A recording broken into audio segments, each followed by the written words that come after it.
Welcome everybody to Infinity Heroes Showcase Showmatch Showdown with me, Jason OCE. Today I will be taking on designer Reuben Covington. How you going, buddy?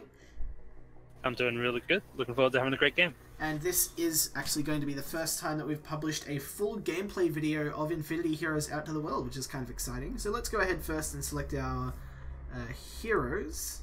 I've got 3 Aberions at the moment. I think I could do a little bit better to get some variety in there.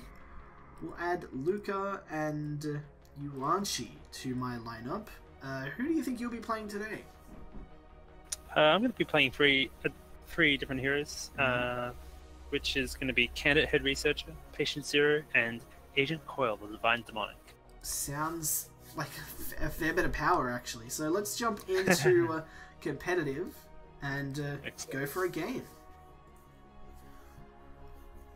Alright, so at the start of every single turn, you select which one of the heroes from your lineup you wish to take into the turn.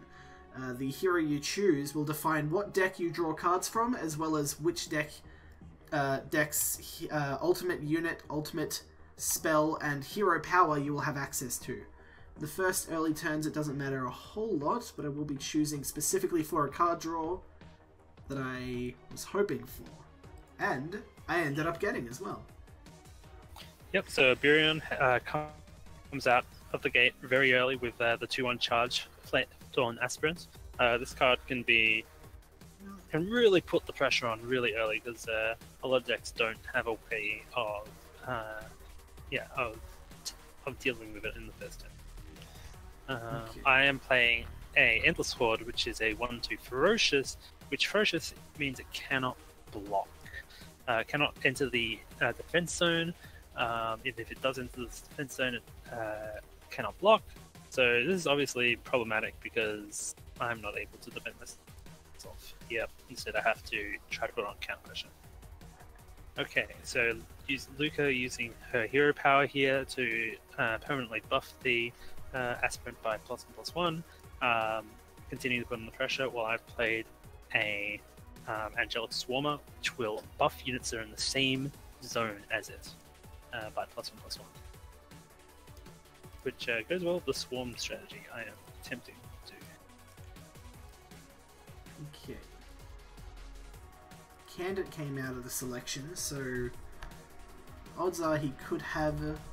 No, he didn't actually have any removals, so I could have just left my guy there to inflict more damage. I decided to try and play safe. That was... Yeah, he tried to play around Death Ray, which kills a combat unit.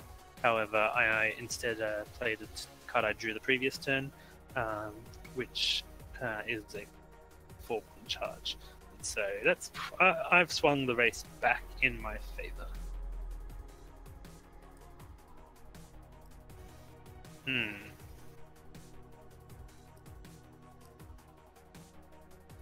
Okay, I'm not seeing a whole lot of options at the moment, except I could do this. That's actually what I'm going to go with. Oh, Drain coming through. Nice. Yep. So Drain deals gives -1/-1 permanently to one of my opponent's units, and +1/+1 permanently to one of my units. Though both units have to be in the combat zone. The enemy unit has to be in the combat zone. Else it doesn't work. So yeah, because you're not defending, you're kind of getting crushed. Yeah, it's not looking good for me so far.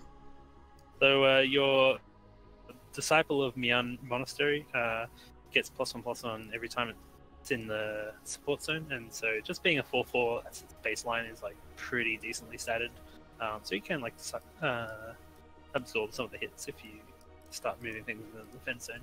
Just got to be careful of my 2/2 flyer. Doesn't end up killing you.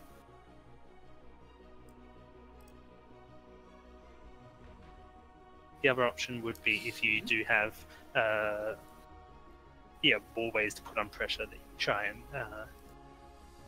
try to balance defense and attack here. Okay, this does look like you are going to eat up all my attackers except for the 2/2 flyer. This is close. noticed that I did play the Varor Death Worshipper, which is a tough little unit that gets +1 attack permanently every time an enemy unit dies. And so one of his units did that trade off, and therefore my units got a little bit larger. But he has to have an answer to the flyer, or else he is dead this turn.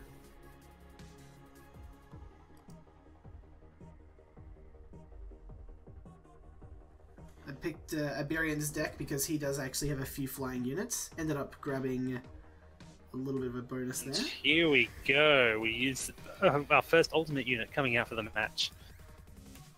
You want to tell our viewers what it does? So, Mark 1 Brimstone Battle Tank has Unstoppable, which means that it will keep attacking as long as there's something in the way of the attack zone. And it also deals 6 damage when it arrives to an enemy unit, which is nice, but he's just played a Demon of Eternal Night, which I need to have some sort of response for, or else this is all going downhill. Okay, let's see.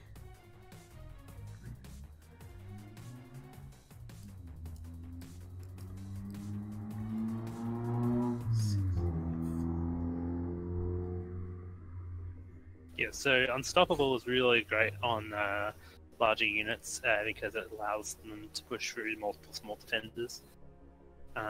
So it'll keep dealing damage until it's either hit a player or it has used like all its attack worth on hitting the opponents. So I would need 8 life worth of units. So here it's going to smash through, dealing 5 to me and 3 to the for Death Worshipper. Oh, you actually healed up!